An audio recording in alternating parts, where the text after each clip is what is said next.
So what's made me successful in my life? Looking in from the outside to my personal life, it appears as if I've always been winning. And what people don't realize is behind every successful man, they don't see the failures that they have had to undergo, the darkest hours. All of that is taken into account. But see, the thing is, we are all naturally drawn to what we see and what we perceive as the final product. Most times. But, I am not a millionaire by any means, but I have done well for myself. And at this age, I'm a thriving Gen Xer. You can take a look at my channel. So I'm at a good place in my life in terms of health, my, little bit of finances. And now I am doing 4 YouTube channels, three of which are faceless channels, 2 of which are monetized. Okay. The other one I haven't really given much attention to is because that's my AMG channel for this car that I'm driving. And the thing about my time is I have to invest it in where the money is and where the movement is. And I will get to my car channel, that's for sure.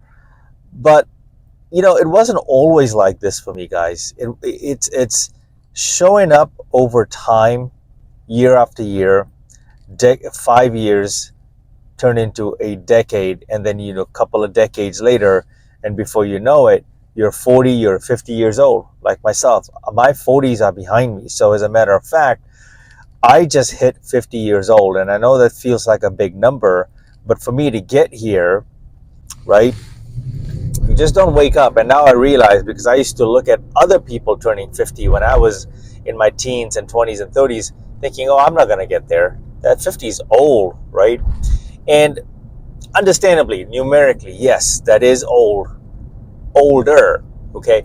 But how do I feel inside myself, inside out? Because you have to work on yourself from the inside out, mentally, physically, spiritually, emotionally, psychologically. There are battle scars that you go through in life, right? Relationships will tear you apart, the breakups, right? The toxicity. Over time, you start accumulating baggage, right? Trauma, like battle wounds, scars that some people never really get over. And so they start showing up differently and go the other direction, meaning that they just stop showing up for themselves. See, at my age, even if you're like hitting that 37, 38, and you hit the 40 mark, a lot of people have checked out of life, meaning that they've given up on their health. And health is the greatest asset that you can have and possess as you start getting older, because it's going to enable you to live a more fulfilled, a better quality of life. And it always baffled me that even in my corporate environment, in my corporate world, the office world, how many people were actually out of shape. Like, the higher you went up in the ladder, right, the C-suite and execs, right, the more I saw this as the real pandemic, if I'm being honest. So people want to blame the bug era in 2020 as the cause, right? It was the downfall of society at that time, and the whole entire world shut down, right? But what we don't realize is the real pandemic is actually the health crisis that no one wants to address. So this is sort of a 2-part approach in this topic, is that a lot of us are just simply not showing up for ourselves. You are not where you want to be because you're eating like shit, basically, right? No one is sitting there forcing you to shove down all that sugar, the junk, the grease, right? Unhealthy carbs, and just eating till nausea and then passing out. Same thing goes for alcohol, right? A lot of times we are reaching in for these foods as a way to cope. These are our vices. Scrolling endlessly on social media, consuming other people's content on social media. Meaningless, right? I'm not talking about meaningful educational content. I'm talking about stuff that you don't really need in your life. All the dramatics, right? The news, the killings, the shootings. And I understand that these are all part of the process, like daily news. And, it's hard not to miss if you're on social media. But guys, you have to ask yourself, at what point do you intervene and stop? Like vices, right? Porn, that's a big one. A lot of you all are scrolling on porn hours and hours and hours, right? Instead of approaching real life, approaching a woman and having a legit conversation without needing something, the projection of neediness. So instead of showing up for yourself and contributing to society, we have just taken on this. And I put my car into comfort mode, and so this car has 5 driving modes. Right now I put it to comfort mode, so I'm driving it like a C300, like business class. I get to a short distances within the community here and local roads. I put it on Sports Plus. You can just, when you're cruising on the freeway, it almost doesn't matter if it's on Sports Plus, because you're cruising anyway. So, but a lot of us are just resigned from showing up for ourselves. When you get up in the morning, right, a lot of us just succumb to the fact that I don't feel like it. I don't feel like it. Life, guys, life doesn't operate that way. Life, and the cards that you're dealt with sometimes are unpredictable. Like my father had Parkinson's disease, right? And I have a playlist for specifically Parkinson's. I talk about that extensively and what that did to my life, and how I developed anxiety and coping, right? The stress, the PTSD in my life that tore my family apart. There was a lot there. My family history is rough. And I know some of us actually come from a background where it's just a very turmoil childhood, and I come from that environment. So that didn't stop me from showing up. I would in fact say that I was looking for an outlet in my life, and thank goodness I was blessed. And I don't even think I was blessed. I was just athletically inclined. The blessings came when I started putting in the work in my body. When I was a kid in New Zealand, where I grew up for the most part of my teenage years, I played a lot of cricket and a lot of soccer. Heck, I played soccer as a kid with my father, like him and I. And so that's where I got the soccer genetics programming, right? I mean, it was, we would play in the islands, the sand, the beaches, the backyards. And a lot of those drills as a kid gave me the agility, the mobility, and I think it fired my brain cylinders on how to control my feet, which is why I'm really good on my feet. My timing, my rhythm, I catch on things really quick, which is why it's not a surprise that I'm involved, and I have a background in martial arts. I grew up dancing. I have a background in dance. I still dance until today. As a matter of fact, I haven't hit the dance studio due to a sprained ankle, which I documented.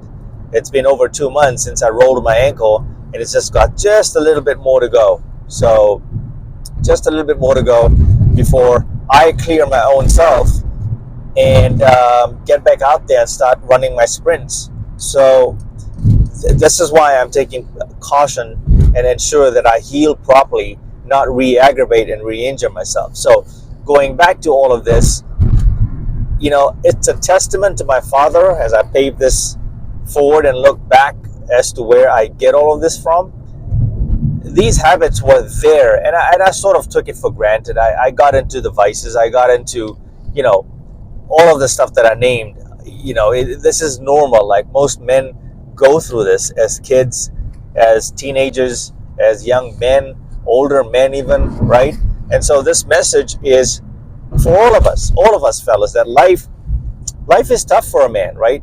Showing up is more than half the battle. Some of us don't even show up, right? So you ask yourself, when you are in that dark of dark hours, is that what needs to be fixed. You want to drop 15, 20 pounds, okay? You may have a lot of money, or you may not have a lot of money. So your choices are very limited as to how you move forward in your life. Like, do you stay there and cry because no one's coming to rescue us, you, right? I got out of this, my own dark place, by realizing that this is just not gonna cut it. Yeah, one day it just hits you. Hopefully it hits you that crying, feeling sorry for yourself, you're just gonna get out of shape. No one's gonna come to save you guys. So fast forward, I took all the self-improvement elements in sports that I was involved in personally, and I tripled down on it. So I started training harder in martial arts. I started training harder. I used the soccer drills to further dial into my hand to eye to muscle to body connection when it came to mobility, agility, stretching, right? Separate playlist on stretching and mobility drills as well, right?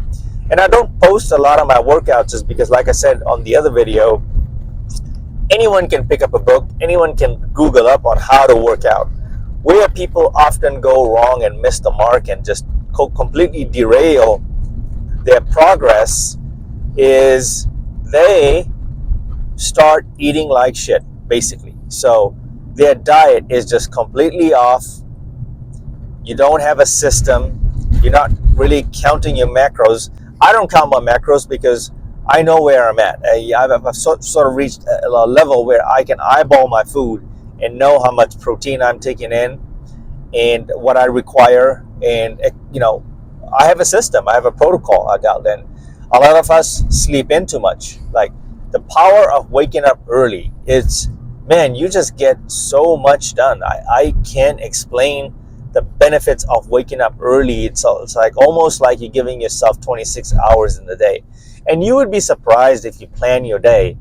Okay, write, journal, have a whiteboard, calendar these things, okay? Calendar these things. And you will realize that in 1 hour, you can get so much done.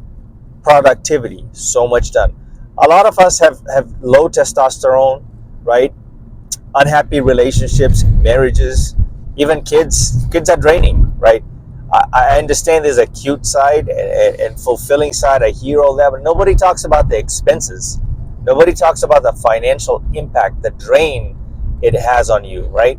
And nobody talks about the fact that if you're in an unhappy relationship in a marriage, mostly marriages that I'm seeing, you need to run. Like, you need to end that and get rid of this codependency stuff, right? The toxicity that we're somewhat attracted to. All of us, I've been there too. I've overstayed with one of my girlfriends, many of my girlfriends actually, when it was over, like months ago.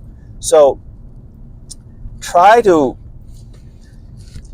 either align yourself with a mentor. In my case, it was my martial arts coaches, and I've had about a couple through my entire life. And then also try to lean on and study athletes. That was a big one for me, like Kobe Bryant, Michael Jordan, and even LeBron James. And of course, when it comes to soccer, Ronaldo, Messi, and others, right? UFC fighters, right? Heck, even Tom Brady, he's about as old as I am. If not, just maybe he's got a couple more years before he hits the 50, or at least he's right there, I think. But I studied his diet when he was in the Super Bowl the last time he won. There's all this chatter about his diet and all the training. I consider myself elite, like at that level, right? Meaning, I'm not a football player, I'm not a millionaire, I'm not an athlete like that, but I'm elite in my own regard. So that's something that no one can take away from me, because I laid the building blocks and foundational work to all of that.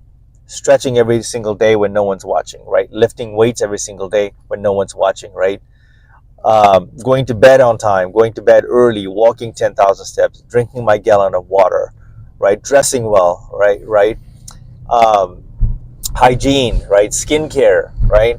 Smelling good, right? A lot of people just, kind of, I've had some stupid idiot dudes say, that's gay and all this. That's not gay, bro. That's part of being a gentleman, and also you have to be presentable, right? A lot of these job interviews that you go to, I've landed all my job interviews solely based on presentation, and the talking came after, right?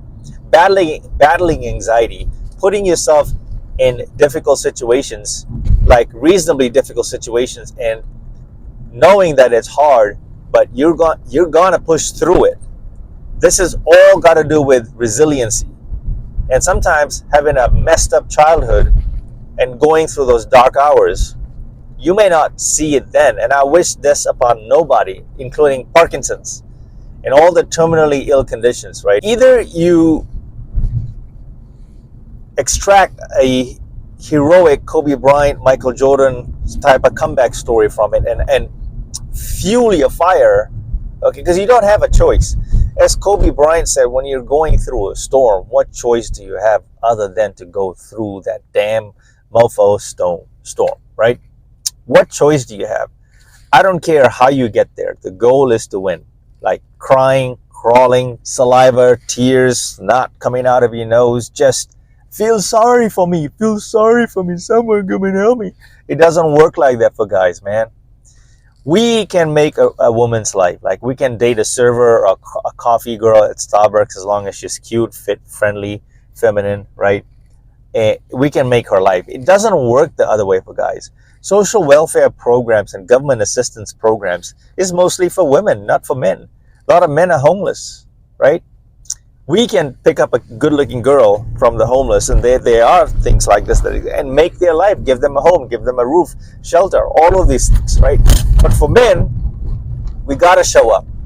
And we're living in a time and space, age, and era where there is a attack and the people spit on masculinity. Strong men, right? Our young sons and boys of today are the future of tomorrow, and some of you are raising these men, okay? I'm almost at work, guys. I'm gonna cut the video. You get the point. Hopefully this video inspires you. Something strikes a chord to go get it, okay? Go get it, guys. Showing up is half the battle. More than just that. Now you gotta execute, okay?